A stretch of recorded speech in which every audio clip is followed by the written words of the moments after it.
Hello, welcome to Do It Yourself channel. Today I will show you how to turn on hotspot in Samsung Galaxy S22. First of all, we need to have our hotspot set up.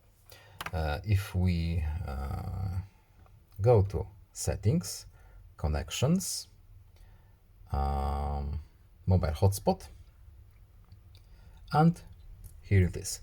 These are default settings. You can of course change network name, you can change password here, configure, don't forget to save, but we are interested in connecting to our hotspot, so we can turn it on here, or alternatively faster we can turn it on or off from this menu from the top. And that's it. I hope this video is helpful to you. Please leave a like and subscribe. Have a nice day and see you in the next video. Bye.